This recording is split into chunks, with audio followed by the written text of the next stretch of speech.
I would like to give the floor to the representative from India. Madam Chair, Excellencies, let me begin by thanking United States for organizing this ministerial meeting on global food security.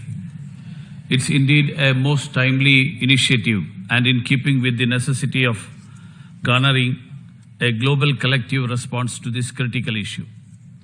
I also thank Secretary General Antonio Guterres for his updates on UN's response.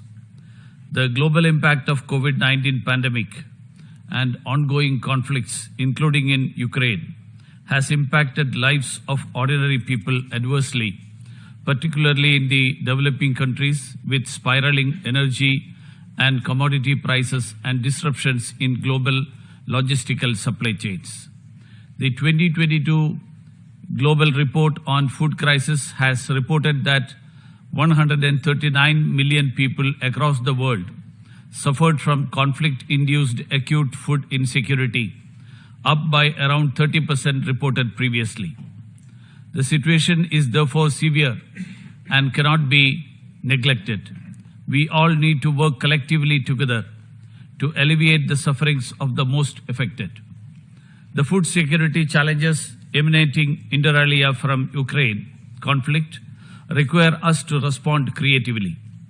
To begin with, it's obvious that an early diplomatic solution to the conflict in Ukraine is of paramount importance.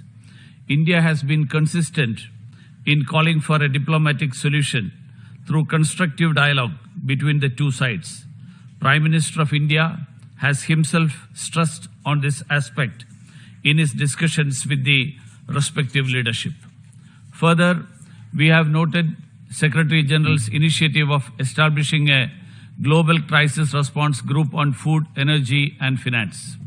We appreciate Secretary General's call for exempting purchases of food by WFP for humanitarian assistance from food export restrictions with immediate effect. Madam Chair, a number of low-income societies are today confronted with the twin challenges of rising costs and difficulty in access to food grains. Even those like India, who have adequate stocks, have seen an unjustified increase in food prices. It's clear that hoarding and speculation is at work. We cannot allow this to pass unchallenged.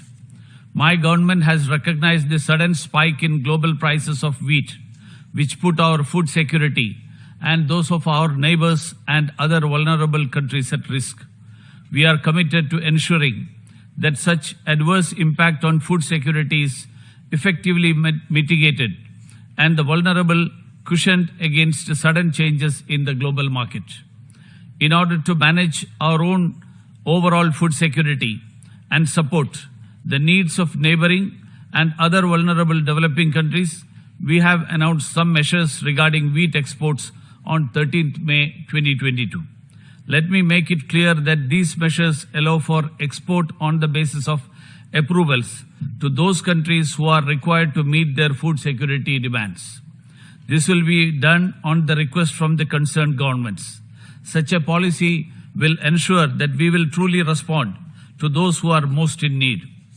It's necessary for all of us to adequately appreciate the importance of equity, affordability, and accessibility when it comes to food grains. We have already seen to our great cost how these principles were disregarded in the case of COVID-19 vaccines. Open markets must not become an argument to perpetuate inequity and promote discrimination. As for our own track record of helping our partners in distress, even in the middle of the COVID-19 pandemic and ongoing conflicts, India has never found wanting. We have provided food aid in the form of thousands of metric tons of wheat, rice, pulses and lentils to several countries, including our neighborhood and Africa, to strengthen their food security. In view of the deteriorating humanitarian situation in Afghanistan, India is donating 50,000 metric tons of wheat to the people of Afghanistan. India has continued its humanitarian support for Myanmar, including a grant of 10,000 tons of rice and wheat. We are also assisting Sri Lanka, including with food assistance during these difficult times. In keeping with our ethos of Vasudhaiva Kutumbakam, which means the world is one family, and our neighborhood first policy, we will continue to assist our neighbors in their hour of need and stand by them always.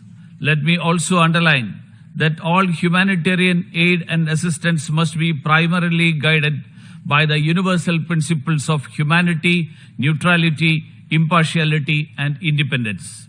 These measures must not be politicized. There is an urgent need for the donor community to scale up assistance to conflict-affected countries and to ensure that humanitarian agencies receive the necessary funding to fully execute their plans without politicization of basic needs of the people. India remains strongly committed to the cause of global food security and also has contributed to UN Central Emergency Response Fund and the UN OCHA in response to various humanitarian crises over the years. Our spearheading of the UN General Assembly resolution for declaring year 2023 as the International Year of Millets was aimed at addressing similar such food security challenges. In conclusion, Madam Chair, let me emphasize that India will play its due role in advancing global food security, and it will do so in a manner in which it will uphold equity, display compassion, and promote social justice. Thank you, Madam Chair.